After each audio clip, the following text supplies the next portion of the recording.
नमस्कार दोस्तों। क्या साबरमती एक्सप्रेस नरेंद्र मोदी के पाप धो पाएगी? क्या नरेंद्र मोदी के पाप, वह सारी नौटंकी, तमाम सारे जितने अवार्ड हैं, वो क्या मणिपुर के मामले में उनकी नाकामी को धो पाएंगे? क्या नरेंद्र मोदी को इस देश को बांटने वाला, तोड़ने वाला नहीं कहा जाएगा? क्या नरेंद्र मोदी को साजिश रचने वाला नहीं कहा जाएगा? क्या नरेंद्र मोदी विपक्ष के नेताओं को खत्म करने, मार देने और अपने खिलाफ उठने वाली हर आवाज को खत्म कर देने या भाजपा में शामिल कराने वाला नहीं कहा जाएगा? क्या नरेंद्र मोदी को एक डरपोक और कायर प्रधानमंत्री नहीं कहा जाएगा?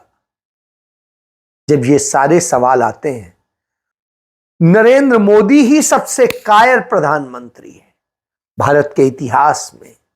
नरेंद्र मोदी ही वह प्रधानमंत्री है जो देश को बांट रहा है।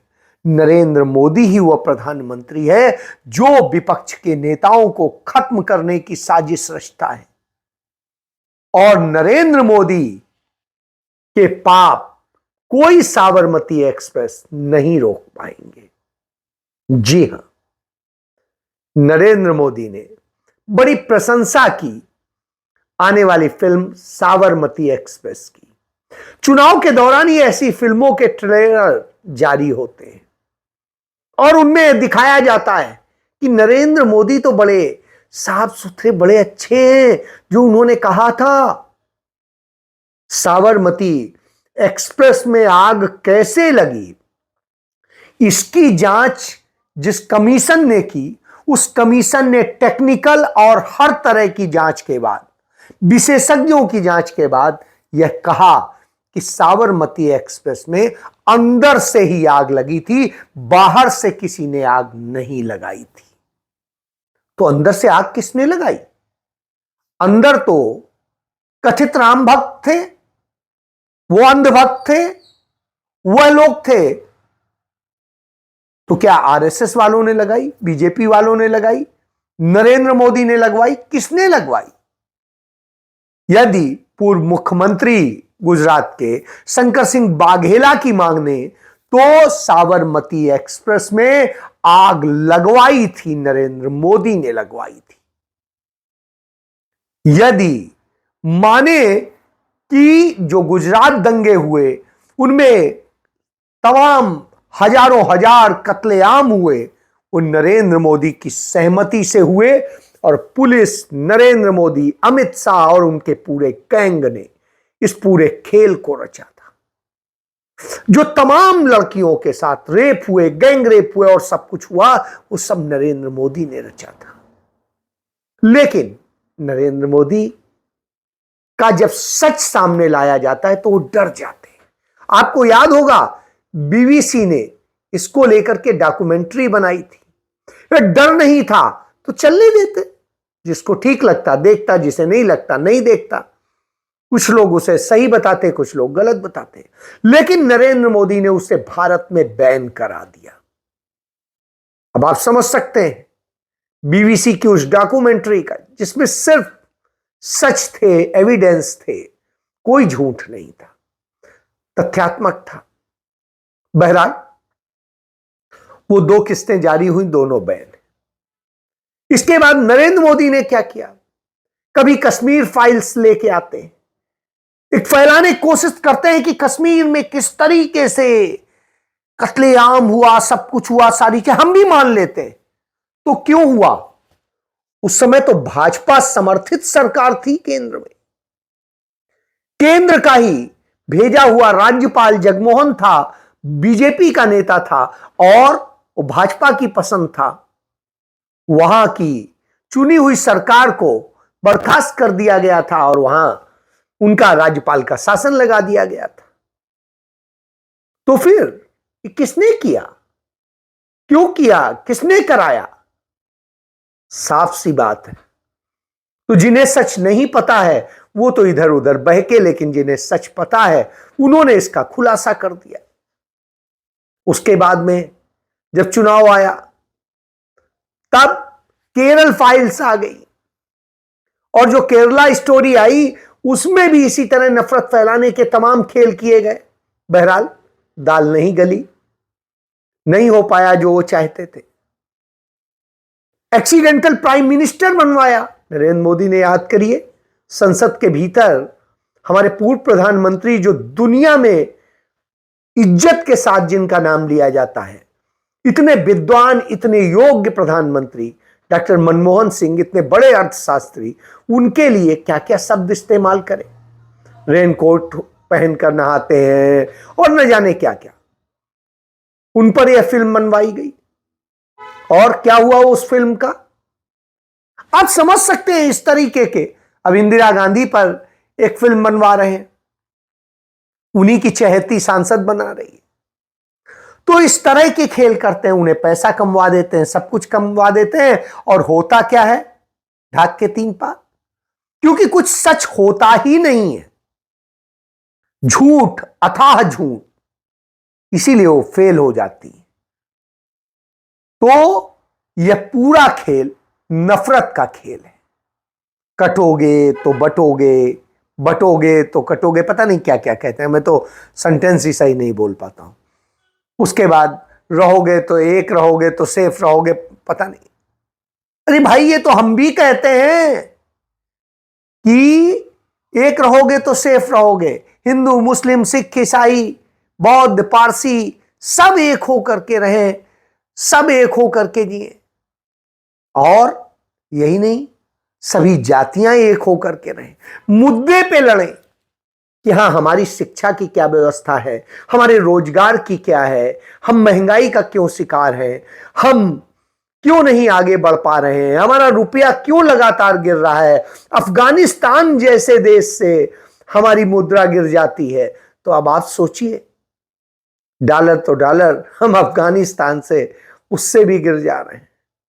तो इस तरह के जब हालात हो तो निश्चित रूप से आता है कि आखिर क्या आप बना रहे। मणिपुर चल रहा है, पिछले 1.5 साल से अधिक हो चुका है, और जब इतना वक्त हो चुका है, इतने के बाद भी कोई सुध लेने वाला नहीं। वहां पे कल वहां के कई सारे विधायकों, मंत्रियों के घरों पर आगजनी हो गई, एक महिला को मार दिया गया, उसके नवजात बच्चे को मार दिया गया, और न तमाम सारी चीजें हुई, रेप हुए हैं, कुछ आदिवासी किसानों की फसलें जबरन काट ली गई। इस तरह बीभत्स घटनाएं हो रही हैं।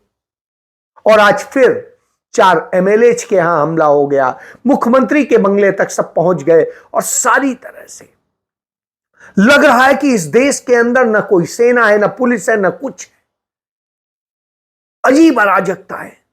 और आपको याद होगा, सुप्रीम कोर्ट ने कहा था जल्दी से इस पे रोक लगाइए। आज तक क्या कुछ किया है? सुप्रीम कोर्ट ने फिर सवाल किया है। जिस तरह के हालात देख करके लगता है इस देश के अंदर कोई कानून का शासन नहीं है। कहने की बात है कि कानून है, न कानून है, न कोई व्यवस्था है, न कुछ है। वह शख्स मुख्यमंत्री है जिसके कारण यह सारा फसाद है। समाज को लड़ाया जा रहा है, कहीं मैतेई, कुकी, नागा, सबको एक दूसरे को सब मार डालना चाहते, खा जाना चाहते। उनके साथ बैठ के उसे खत्म कराने पर, शांतिपूर्ण समाधान निकालने पर कोई काम नहीं हो रहा है। क्यों? क्योंकि इस नफरत के ही बूते तो जीतते हैं, और इस नफरत ने दोनों कम्युनिटी को बर्बाद किया है, पूरे मणिपुर को बर्बाद किया है। यह एक चिंता का विषय है। और यह चिंता क्यों है? चिंता इसलिए है कि आखिर मणिपुर हमारे देश का हिस्सा है। जब भारत आजाद हुआ उससे पहले ही उसने आजादी की लड़ाई लड़ी, पूरा डटकर लड़ी और आजादी हासिल कराने में मदद की। मणिपुर इसीलिए पंडित नेहरू से देश की मणि कहते थे। और इधर आप देखिए, जब सारी चीजें हो रही हैं तो झारखंड में पहुंचता है भाजपा का राष्ट्रीय अध्यक्ष, बोलता है मेरे पास खुफिया रिपोर्ट है कि घुसपैठिए आ रहे हैं और यहां पर जम रहे हैं। तो भाई ये बताओ, घुसपैठिए आ कैसे रहे हैं? बॉर्डर्स किसके अंडर में है? सेना किसके अंडर में है? पुलिस किसके अंडर में है? सीआरपीएफ, सीआईएसएफ या आईटीबीपी, ये सब किसके अंडर में है? IB, NIA, CBI, ED, DRI, ये सब किसके अंडर में है?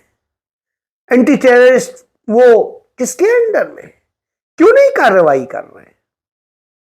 क्यों नहीं अब तक किया? कोई रोक नहीं है। और कैसे अंदर आ गए? कौन लाया? किसकी उससे आया? तो इसका मतलब है 10 साल से आपकी सरकार है, आप ही घुसपैठिए ला रहे हैं और फिर उनको ये कर रहे हैं, अपने हिसाब से यूज करते हैं, शोर मचा रहे हैं चुनाव के समय। चुनाव के पहले तो आपको याद नहीं आ रहे थे और चुनाव के बाद फिर भूल जाएंगे, जैसा तमाम राज्यों में होता आया है। तो ये खेल क्या है? ये आपका नफरत का खेल अब सब समझने लगे, जानते हैं, इसलिए परेशानी है, बौखलाहट है। उधर महाराष्ट्र पहुंचते हैं, वहां पर नफरत फैलाते हैं, वहां पर जिस तरीके से झूठ बोलते हैं, वहां का किसान खुद कह रहा है, कपास का किसान कह रहा है, सोयाबीन का किसान कह रहा है और तमाम कह रहे हैं किस तरह से आपने बर्बादी की है। किसान रोज बरोज वहां आत्महत्या कर रहा है, सबसे बुरी स्थिति है, इसलिए आप परेशान हैं। वो कांग्रेस के साथ खड़ा है, वो महा विकास अघाड़ी के साथ खड़ा है, वो बोलता है कि हमें ये नहीं चाहिए, हमें तो हमारा विकास चाहिए, हमारे लिए रोजगार चाहिए, हमारे लिए उद्योग धंधे चाहिए, जो आपने छीन के गुजरात में दे दिए। यह वजह है प्रधानमंत्री देश भर में घूमेगा और जगह घूमेगा, लेकिन वो मणिपुर नहीं जाएगा। तमाम जगह भाषण देगा, तमाम करेगा, लेकिन नहीं जाएगा। क्यों? इतना डर लगता है इसको। इतना डरपोक कायर प्रधानमंत्री भारत के इतिहास में कभी हुआ? चीन का नाम लेने से डरता है, मणिपुर जाने से डरता है, महंगाई पे बात नहीं कर सकता है, उसमें हिम्मत नहीं है कि बात कर ले कि चीन ने हमारी इतनी जमीन कब्जा कर ली है या और कोई चीज। और रुपया लगातार गिर रहा है, लगातार गिर रहा है, इस पर बात नहीं करेगा, ऐतिहासिक तौर पे गिर चुका है। तो फिर क्या बचेगा? नफरत फैलाएगा और करेगा। रोजगार दे नहीं सकता है, नफरत फैलाने के, नफरत की पूरी एक टीम नफरतियों की तैयार करेगा, हिंदू, मुस्लिम और न जाने क्या क्या। तो इससे आप समझ सकते हैं कि किस तरह का प्रधानमंत्री है। सपने में नहीं सोच सकते थे। यही वजह है कि जब प्रियंका गांधी आरएसएस के गढ़ में गई, तो आरएसएस के उस जगह जहां मुख्यालय है आरएसएस का, उधर से निकलती हैं तो उनके साथ हजारों हजार लोग उत्साह के साथ उनके साथ खड़े होते हैं, उनके साथ नारे लगाते हैं, कांग्रेस के लिए बोल। भारतीय जनता पार्टी आरएसएस की घिघी बन जाती, हालत बिगड़ी हुई।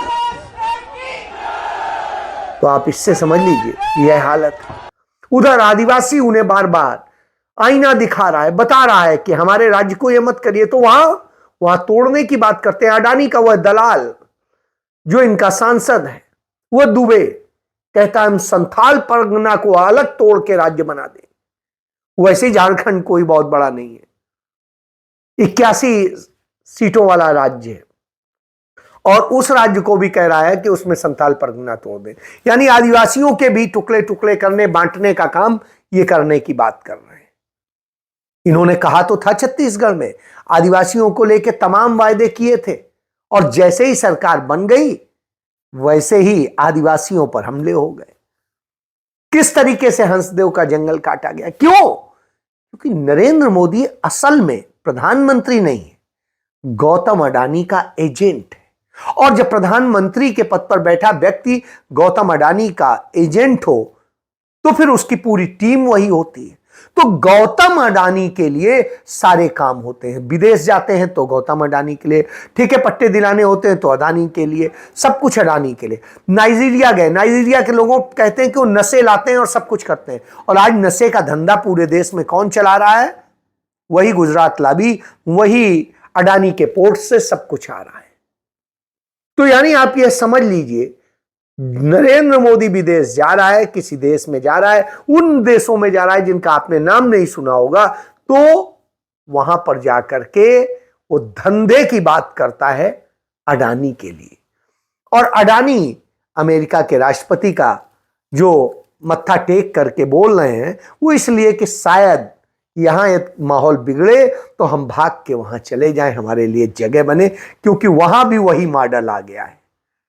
तो मॉडल की है पूरी लड़ाई। और इधर चुनाव के दौरान चुनाव आयोग हमारा जैसे जो केचुआ है वो लगातार वही काम कर रहा है। जब प्रचार खत्म होने आया तब वो दोनों पार्टियों के अध्यक्षों को नोटिस देके अपने काम की इत्सरी कर लेगा कि हां ये गलत तरह से बोला जा रहा है। जवाब देने के लिए 18 तारीख तक का समय, 18 तारीख को प्रचार खत्म हो जाएगा, खेल खत्म। यानी जो आपको नफरत फैलानी थी, सब कुछ करना था, आपने कर लिया। अब जो है हम नोटिस दे रहे हैं, वो भी अध्यक्ष को, बोलने वाले को नहीं। ये खेल है, तो आप पूरे खेल को समझिए। लेकिन अब जनता जवाब देने को तैयार बैठी है। वो अब बताएगी कि क्या है, तो तस्वीर देखने के लिए तैयार रहिए। जय हिंद।